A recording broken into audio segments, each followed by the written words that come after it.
So in this video, I'm going to be talking about accessibility for video and film and some of the different features that are available. So 3 things to consider when you're making or selecting a video to show are captions, narrations, and audio descriptions. First up are captions, and these are probably the most well-known. So captions are most essential for people who are deaf or hearing impaired. But captions can also help people who have struggles with auditory processing, such as someone with a learning disability, ADHD, or who are learning English as their second language. It can also be helpful from a universal design perspective. So, in a loud room, or if you're sitting far away from the speakers, captioned content can help everyone get the most out of a video. There are 2 different kinds of captioning: closed captions and open captions. Closed captions are most common, and they are what can be turned on or off by the viewer. So captions that are available on most streaming services, on TV, and on online videos are typically available as closed captions. Open captions are built into the video and cannot be turned off. So many videos on social media like Instagram or TikTok actually have open captions when text is typed out and added to the video by the creator. So to turn on captions on YouTube, you just click the CC button along the bottom, and it's labeled subtitles or closed captions. It's also important to look at the settings and select the captions that have been typed by the creator if possible.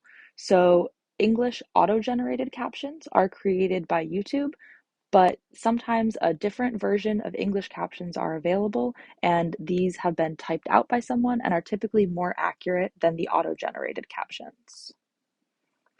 To find closed captions, you can look for the speech bubble with text in it. That is an icon for subtitles, the CC icon for closed captions, or looking in the settings. If you are trying to create captions on your own videos, you can utilize Zoom auto transcriptions, and that will create a caption file to go along with the video you've recorded. Or you can utilize the YouTube Creator Studio, which has a variety of different ways to make your captions. And there is a great video series that explains how to do that I linked here and in the description. The second thing to think about is narrations on videos. So in some video content, information is only presented visually, such as when text appears on a screen and is never spoken. For people with visual impairments, they may not be able to read this information that is only given through text. Additionally, people with learning disabilities such as dyslexia may struggle with the speed or the visual contrast of the text that appears in videos. So take note of how content is communicated when you're creating or choosing a video to show to a group. Think about if some of the information is only available through text. In that case, consider choosing a different video or reading the text out loud as you play the video and as it is shown on screen. Our third feature is audio descriptions. So audio descriptions are a verbal depiction of visual elements in media. This is more in-depth than a typical narration, and this is similar to image descriptions or alt text that you may have seen on social media.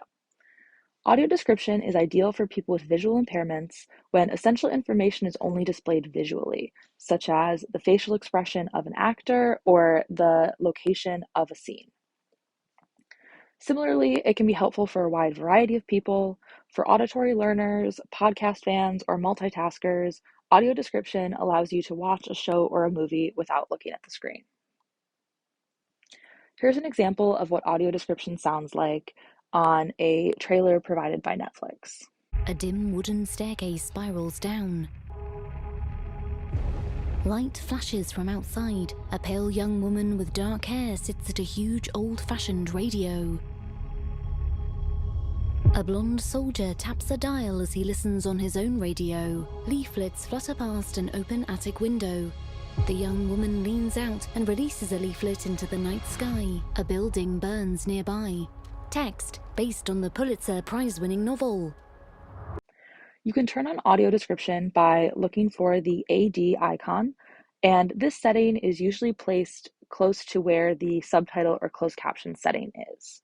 So on Netflix, you can look for the audio settings, which you click on the subtitle button to access.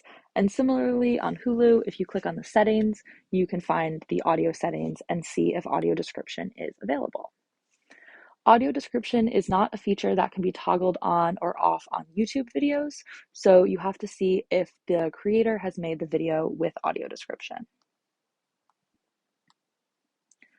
Ultimately, when you are creating a video or choosing one to show with a class, consider how it would be experienced by someone who can't see or someone who can't hear.